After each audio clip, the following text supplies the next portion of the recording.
والإسلام ديني ومحمدا رسول الله ويقيني أدنو إليه ساجدا بجبيني اقبل صلاتي وللصواب اهديني. السلام عليكم ورحمة الله وبركاته. الله أكبر الله أكبر الله أكبر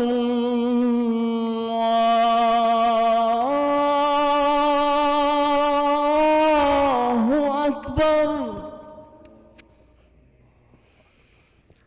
أشهد أن لا إله إلا الله.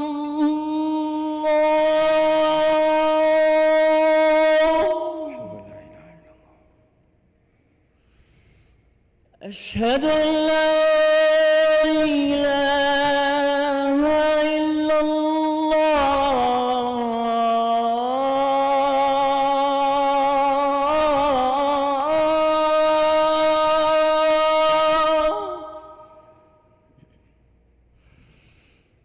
أشهد أن محمدًا رسول الله.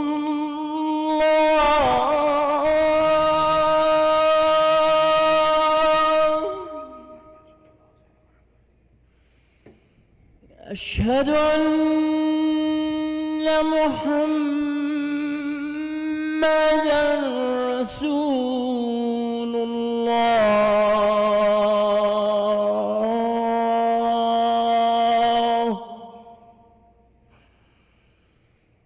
حي على الصلاة.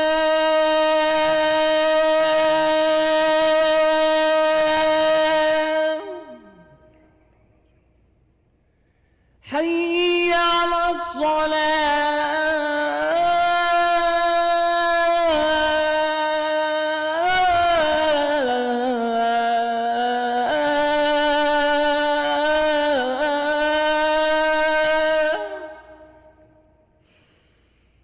حي على الفلاح.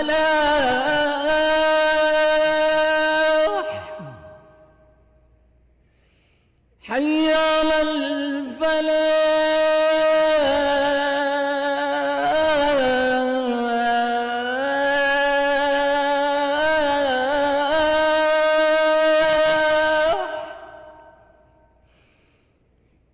الله أكبر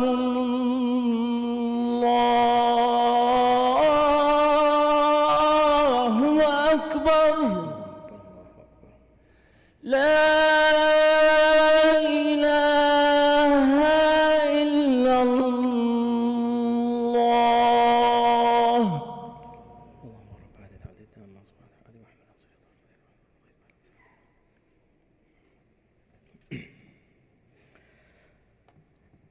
All praise is due to Allah subhanahu wa ta'ala. We praise Him and we seek His help. And we seek refuge in Allah from the evil of our souls and the consequences of our actions. Indeed, whomever Allah subhanahu wa ta'ala guides, none can misguide. And whomever Allah misguides, none can guide him back to the straight path. I bear witness and I testify that there is no deity worthy of worship other than Allah subhanahu wa ta'ala. And I bear witness and I testify that Muhammad sallallahu alayhi wasallam is His final prophet and His most perfect worshipper. As to what follows, Allah subhanahu wa ta'ala has reminded us in the Quran, Ya ayyuhal ladhina amanu attaqullaha haqqa tuqatih wa la tamutunna illa wa antum muslimun. O you who believe, be conscious of Allah. The way that Allah deserves you are conscious of Him, and do not die except in a state of Islam. My dear brothers and sisters in Islam, today's khutbah will be about one verse in the Quran, Surah Ibrahim, verse 24. It is a verse in which Allah Azza wa Jal gives us a parable, a metaphor. And He asks us to think about that parable. He asks us to contemplate the metaphor that He is giving. This verse begins, أَلَمْ تَرَ كَيْفَ ضَرَبَ اللَّهُ مَثَلًا كَلِمَةً طَيِّبَةً. Haven't you seen the example? It's a rhetorical question. Whenever the Quran says, haven't you seen, أَلَمْ تَرَ كَيْفَ ضَرَبَ اللَّهُ مَثَلًا أَلَمْ تَرَ كَيْفَ فَعَلَ رَبُّكَ بِأَصْحَابِ الْفِيلِ. Whenever Allah says, أَلَمْ تَرَ, in English this translates as, don't you see this? Can't you understand how important this is? Ponder over this example. So the rhetorical question from Allah is meant to draw attention. Think about this verse. Contemplate this verse. Have you not seen the example that Allah has given? The example of what? The example of the kalima tayyiba, like a beautiful tree. The example of the kalima tayyiba, like a beautiful tree. We will go on the verse. Let's pause over here. The kalima tayyiba, as we all know, is la ilaha illallah. Ibn Abbas said, the kalima tayyiba in this verse is the kalima of la ilaha illallah. And it is called the kalima tayyiba, which means the pure kalima, which means the blessed kalima. It means the kalima that has no negative in it. Tayyiba is pure. The kalima tayyiba. It is called tayyiba because there is nothing that is more pure than this kalima. There is nothing that is more blessed than this kalima. There is nothing that is more heavy than this kalima. It is narrated in the Mustadrak of Al-Hakim that Musa alayhi salam asked Allah, "Oh Allah, teach me a dhikr that I can remember you by." So Musa was told by Allah that, "Oh Musa, say La ilaha illallah." Musa said, "Oh Allah, everyone says La ilaha illallah."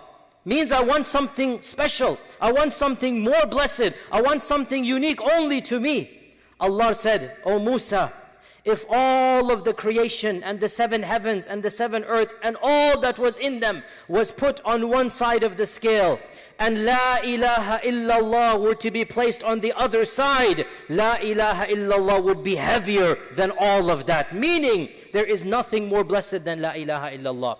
In Sunan at-Tirmidhi, it is narrated that our Prophet sallallahu alaihi wasallam said, "Afdalu ma qultu ana wan nabiyyuna min qabli." The best phrase that I have ever said, myself and all the prophets before me. None of the prophets says something better than this. All of the prophets said the best. What is it? Ashhadu an la ilaha illallah wahdahu la sharika la lahul mulk wa lahul hamdu wa huwa ala kulli shay'in qadir. This is the best phrase. It is the purest phrase. It is the kalima tayyiba. So Allah says, haven't you seen the example of la ilaha illallah, which is iman, the example of iman? What is this example? كَشَجَرَةٍ طَيِّبَةٍ, like a beautiful tree. So Allah is saying the kalima tayyiba is like a beautiful tree. Let us pause here before we move on. Notice, the kalima, any kalima, is an inanimate object. It is not a living object. When you say something, speech is inanimate. Speech is not living. But Allah says the kalima tayyiba is something that is alive. The kalima tayyiba is something that is alive. It's not something that is dead. The kalima tayyiba, iman, faith, is not something that is dead. Iman is something that is alive. You see, my dear brothers and sisters, a lot of times in English, we translate iman as faith. And the reality is that faith is not a perfect translation. There is no one word that really makes us understand what is iman in the English language. Because iman in Arabic, iman in the Quran, iman in the Sunnah is more than just knowing some facts and believing in them. No, that's not the case. And the best example for this, to really illustrate the point, Iblis, the most despised of the makhluqat. Iblis, the one whom Allah says, لَعْنَهُ اللَّهُ. Iblis, the one whom Allah has said, take him as an enemy to all of you.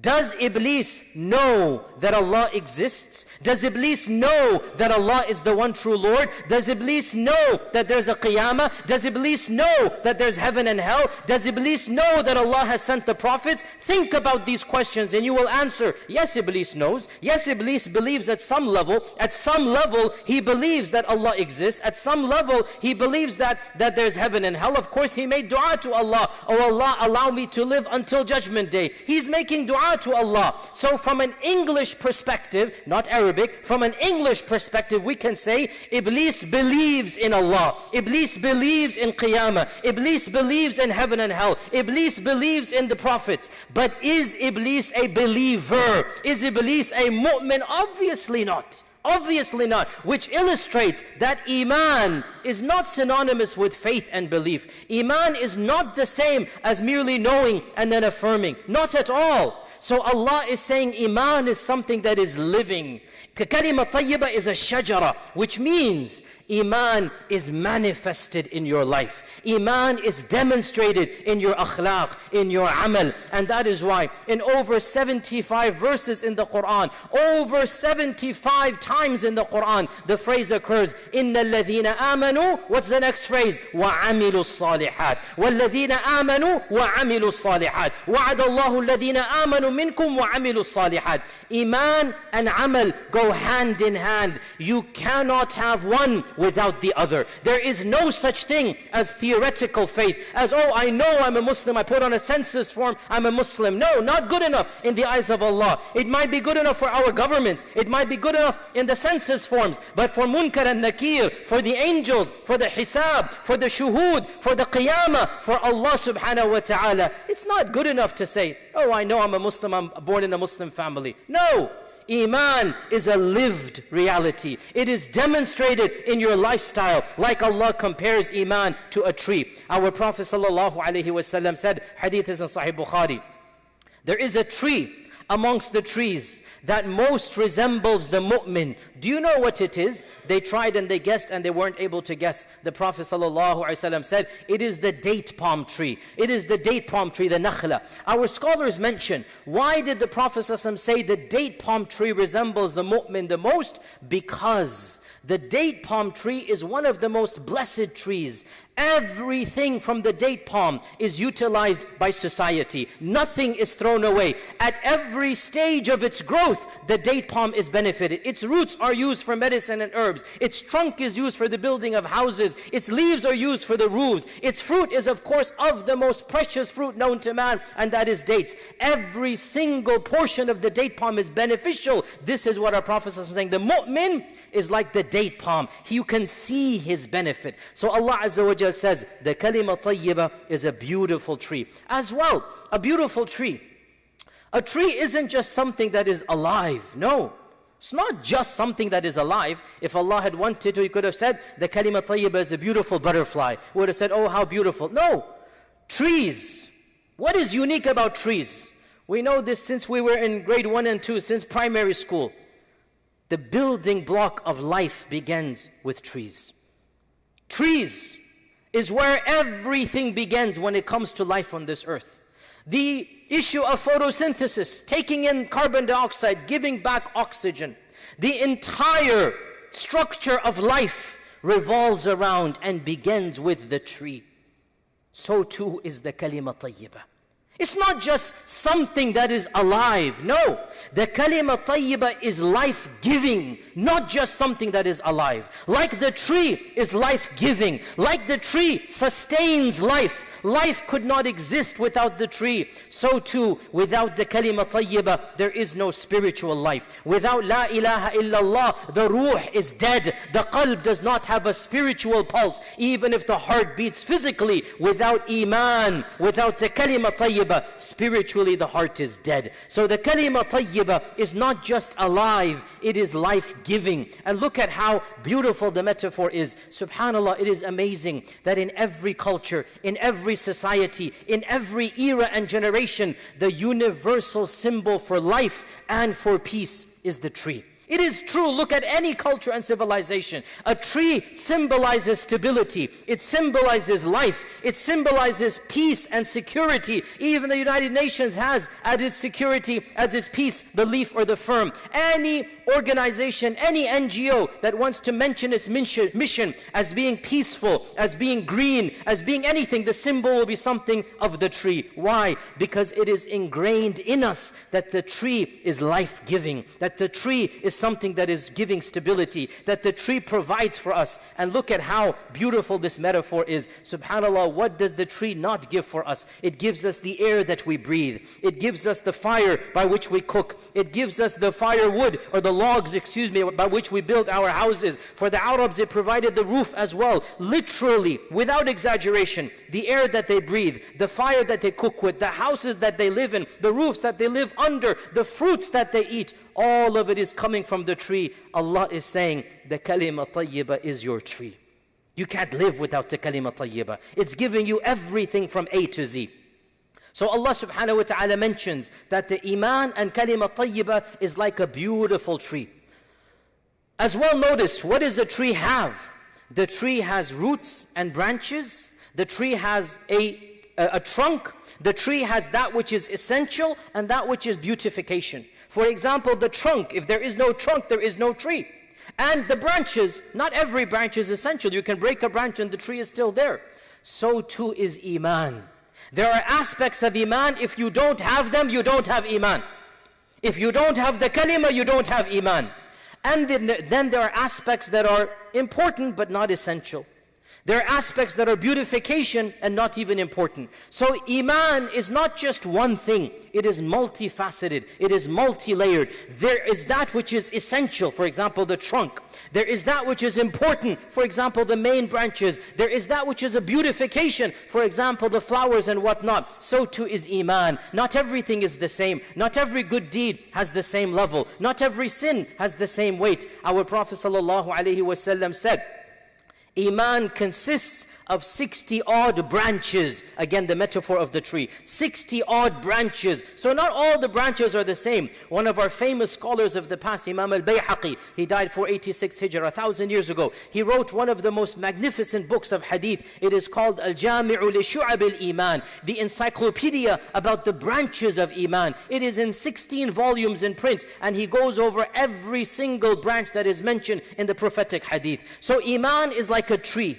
It has essentials, it has important, it has peripheries and tertiary matters. So too is our iman. The ayah goes on. Iman is like a tree that is beautiful. It's not an ugly tree, it's a tree that is beautiful. Asluha thabit.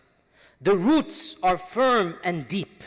Still from the verse. So Allah is saying this is a tree whose roots go deep and they are firm. What is the meaning of this metaphor?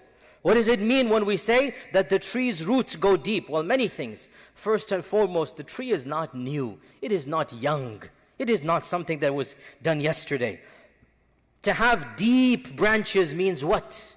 Iman is very, very old. In fact, from our tradition, from our understanding, Iman predates even our own cognition, even our own understanding. As our Prophet ﷺ said, كُلُّ مَوْلُودٍ يُولَدُ عَلَى الْفِطْرَةِ. Every child is born upon the pure fitrah. When you are born, you don't even know how to speak. You don't even recognize what is around you. But inside of you, there is the kernel of iman. And this is a blessing from Allah. Doesn't matter what your parents were, Christian, Jew, Buddhist, Muslim, agnostic, Hindu, atheist, doesn't matter. When the child is born, the child has a spiritual DNA of iman. Iman is in the heart of the child. And that is why when this child grows up, perhaps the parents convert him to this or that, but the child's heart is pure, becomes a young man and woman. They hear the Quran and Sunnah and their heart is inclined. They recognize the truth from within. There's an internal compass that recognizes the truth, and so they end up converting. Why and how? Because their pure fitrah, their innate nature was uncorrupted. Iman is deep. It predates us. Iman is deep. We had it even before we knew we had it. And this is what Allah is saying, that asluha thabit. As well, what does it mean when the tree's roots are deep? What does it signify? Well, you tell me. When a tree has deep roots, what happens to the tree? The tree becomes stable. The tree becomes solid. It anchors itself in. So too is iman. Once iman enters the heart, it never leaves. The true mu'min who has tasted the sweetness of iman will never leave Islam. And that is why one of the things we notice in today's global society, religiosity is on the decline. The majority of faith traditions are not faithful to their faith traditions. And we too as Muslims are struggling. It is true. But alhamdulillah, thumma alhamdulillah, the fact of the matter is that the Muslim ummah is alive with Islam. Look at any survey done by any institute of the globe. Surveys about, do you believe in God? Do you believe in heaven and hell? How often do you pray? What are the most rituals that you do? And by a large margin, there is no competition. The Muslim world is leaps and bounds ahead of every other nation and civilization. Iman is still strong. The vast majority of the Muslims still fast the month of Ramadan. They pray even if occasionally. The vast majority of Muslims, they still believe in Allah and His Messenger at some level. The same cannot be said of many other faith traditions who are struggling to make sure that their people stay within the faith. Why so? How so? Asluha thabit. Roots go deep. In the famous hadith of Sahih Bukhari, when the emperor of Rome, the most powerful man on earth, he got the letter of the Prophet ﷺ. He called Abu Sufyan, who at that time was a pagan. It's a beautiful hadith. I have explained it in detail in other lectures. He asked him a series of 15 questions to verify who was this man. The emperor of Rome is asking the leader of the Quraysh of Mecca. And the emperor of Rome says, tell me, has anybody left Islam after having accepted it? This was a test that Heraclius is asking. Tell me, has anyone left Islam after having accepted it? And Abu Sufyan, who at that time was a non-Muslim, Abu Sufyan said, no, no one has left after having accepted it. This, despite the fact that Islam was being persecuted. People were being tortured to death. Bilal was being dragged in the streets of Arabia and Mecca, and still nobody gave up Islam. Heraclius then responded to every one of these questions, and he clarified. And he said, I asked you this question. Why? Because, and this is from the hadith in Bukhari, the sign of a true faith is that when it enters the heart, it never leaves it. This is Heraclius telling Abu Sufyan that the reality of a true religion is that when it enters the heart, it never leaves it. And subhanAllah, this is a lived reality. Look at every masjid around the globe for Jumu'ah and for Ramadan. It is packed to capacity when most other faith traditions are empty. Most other faith traditions are wanting people to come. Alhamdulillah, we have the opposite problem. In every masjid of the world, we have a parking problem. Wallahi, that is a positive problem to have. In every masjid in the world, we are packed to capacity. People have to pray outside if they come late. Wallahi, that is a positive problem to have. Why? Because once Iman enters, it never leaves after that. As well, when Allah is saying, Asluha thabit, its roots go deep. Not only is the tree stable, but the tree also stabilizes what is around it. In other words, having deep roots makes the tree stable and makes what is around it stable as well. What do I mean by this? Having Iman means you will never give up Iman. And it also means that Iman will stabilize you. Iman will give you that courage, that optimism, that fortitude. Iman will give you that nerve that you need to overcome the problems of this world. The tranquility that you need, the peace that you need will only come from Iman. You will be a stable person when the winds of change come, when the hurricanes and cyclones of this world, and we all face those hurricanes and cyclones, financial, personal, marital, societal, government, problems come left and right. How will we remain stable? Asluha thabit. The roots go deep. So Iman is what solidifies you and you solidify it. Iman enters the heart and makes you who you are, and then it also helps you in the process of life itself. Asluha thabit. The ayah goes on, وَفَرْعُهَا فِي السَّمَاءِ. Its branches are towering in the sky. This isn't some small tree in my backyard. This is a tree whose roots are in the earth and whose branches are towering above the heavens. What is the metaphor here? What is the meaning when Allah is saying this is a tree whose branches are towering in the sky? Much can be said.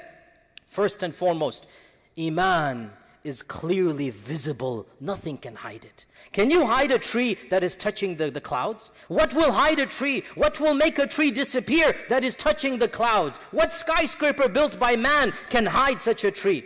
Iman, when it truly exists in the heart, it will be manifested in your life. My dear brothers and sisters, it is not enough to say, oh, Iman is here, I have it here. Impossible that Iman exists in the heart and it is not manifested in your akhlaq.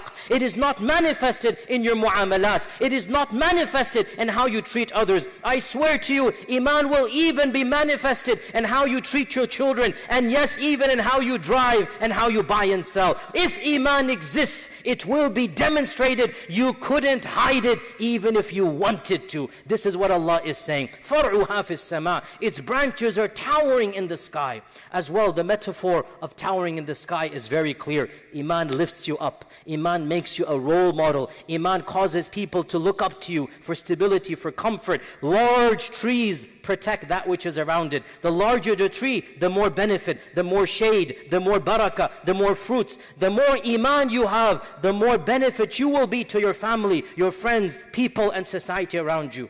As well, lifting up high is an indication of Jannah itself. Allah is saying the roots begin here, they end in the heavens, which means what? There's one way to get to Jannah, and that is La ilaha illallah. Whoever does not have La ilaha illallah will not enter Jannah. وَفَرْعُهَا فِي السَّمَاءِ.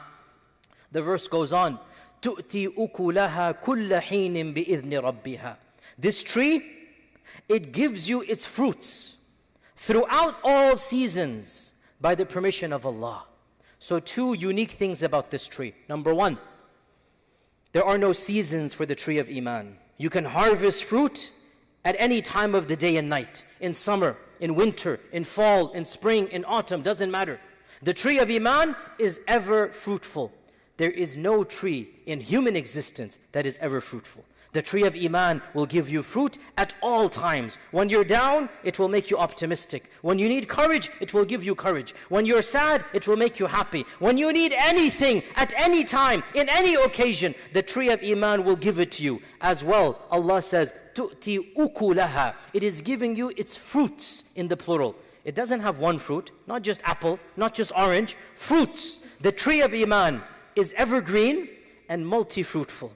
It is evergreen. All types of fruits are growing. And it has many different fruits as well. What are some of these fruits? That will be the topic of my second khutbah, inshallah, in a few weeks. We're going to come back to this verse. We're going to talk about what are some of these fruits of the tree of Iman. And Allah concludes this verse by saying, وَيَضْرِبُ اللَّهُ الْأَمْثَالَ لِلنَّاسِ لَعَلَّهُمْ يَتَذَكَّرُونَ. And Allah gives parables to mankind so that they can reflect, they can think about these parables. Inshallah, we will return to this parable in a future khutbah and talk about some of the fruits of this tree of Iman. May Allah bless me and you with and through the Quran. And may He make us of those who its verses they understand. And may He make us of those who its ahkam they apply throughout their lifespan. I ask Allah's forgiveness. You as well ask, for He is the Ghafoor, the Rahman.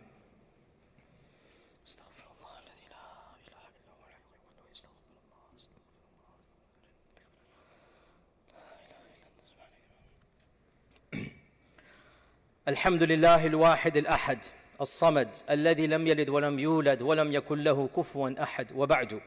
My dear brothers and sisters in Islam, the tree of Iman doesn't just exist in the heart of one person. It exists in the heart of the ummah. And as a part of having this tree, it is essential that we recognize all those who have this tree as well. The ukhuwah of Islam, the brotherhood of the ummah, is one of the most amazing fruits of this tree of Iman. And it is essential, my dear brothers and sisters, that we monitor what is happening in the ummah. Our Prophet ﷺ said that the believers, in their love for one another, and their mercy for one another, and their tenderness for one another, their example is like that of one body. If even the finger is in pain, the whole body feels that pain until that pain subsides. My dear brothers and sisters, the very least that we can do is to be aware of all that is happening in the ummah now. And where does one begin? Time is limited, but wallahi, there is one issue that it is on our minds. It should be on our du'as as well. And that is what is happening to our Uyghur brothers and sisters in the land of China. My dear brothers and sisters, for the first time since World War II, millions of people have been rounded up and put into concentration camps. And the world watches on. We know what is happening. Multiple stories have come out. The BBC, CNN, they have all reported. This is no longer some conspiracy theory. This is now a fact that up to 3 million people, the number is mind-boggling, but it is on the conservative side. Up to 3 million people, all of them Muslims, all of them have been rounded up, and they are being put in concentration camps where they are being tortured, where they are being denied the right to pray, the right to read the Quran, the right to fast. They are separated from their children. Yes, Yesterday, the BBC had an article about how many hundreds of thousands of babies and young boys and girls have been taken away from their parents and given over to non-Muslim families to be raised. This is a tragedy of the highest magnitude, and the world has not seen anything like this since World War II. Wallahi, our hearts are in pain. And of course, this is just the beginning of so many other things that are happening in the world. But the least that we can do, my dear brothers and sisters, the very least is to feel that pain. Wallahi, how callous would we be? How cold-hearted would we be if we don't even care about what is going on? That is not a sign of Iman. The least that we can do, make dua for our brothers and sisters. Our Prophet ﷺ said, the most stingy person, abkhalun nas, the most stingy person is the one who is too stingy to make dua. Don't be stingy. Make dua for your brothers and sisters. The least that we can do is to raise public awareness. Make sure that our family and friends, our Muslim family and friends first and foremost, and then our non-Muslim colleagues are aware of what is going on. Every one of us should become an ambassador of this cause and of all causes pertaining to the ummah. This is how PR is done. Every one of us should be actively talking about this issue and the Kashmir crisis and the Palestinian issue and what is happening in Burma and every single land. That is the least that we can do to raise awareness, make dua, help out financially whenever there is a means to do so. If we don't even do this, my dear brothers and sisters, then I fear that our iman is so weak that it doesn't even have a pulse to it. The least is to feel that pain and suffering. Perhaps in merely feeling that pain and making dua, Allah might excuse us. Of course, more can be done, and inshallah, over the course of the next few months and years, inshallah, we'll try to get more ideas what to do. But awareness is the beginning. If you don't even know the problem, how can you begin to understand and solve it? Be aware of what's going on. Follow the latest news and understand the crisis taking place, especially in that land, and make dua for your brothers and sisters. Perchance Allah might forgive us by just making that dua. Allahumma inni da'in fa'amminu. Allahumma la tad'a fi hadha al-yawmi dhanban illa ghafarta, wa la hamman illa farajta, wa la daynan illa qadayta, wa la maridan illa shafayta, wa la asiran illa yassarta. Allahumma ighfir lana wa li ikhwanina alladhina sabaquna bil iman, wa la taj'a fi qulubina ghillan lil ladhina amanu. Rabbana innaka ra'ufur rahim. Allahumma أعز الإسلام والمسلمين. اللهم أعز الإسلام والمسلمين. اللهم أعز الإسلام والمسلمين. اللهم من أرادنا أو أراد الإسلام والمسلمين بالسوء فأشغله بنفسه واجعل تدميره في تدبيره يا قوي يا عزيز. عباد الله، إن الله تعالى أمركم بأمر بدأ به بنفسه وثنى بملائكة قدسه وثلث بكم أيها المؤمنون من جنه وإنسه، فقال عز من قائل عليما: إن الله وملائكته يصلون على النبي يا أيها الذين آمنوا صلوا عليه وسلموا تسليما. اللهم صل وسلم وبارك وأنعم على عبدك ورسولك محمد وعلى آله وصحبه أجمعين. عباد الله، إن الله تعالى يأمر بالعدل والإحسان وإيتاء ذي القربى وينهى عن الفحشاء والمنكر والبغي يعظكم لعلكم تذكرون. اذكروا الله العظيم يذكركم واشكروه يزد لكم ولذكر الله تعالى أكبر. وأقم الصلاة. لا يزال الخير حيا لا يزال، إن في الدنيا سلاما وظلال. أخبر الأيام أنها في وصال، قم بنا وانظر لآيات الجمال، قم بنا وانظر لآيات الجمال.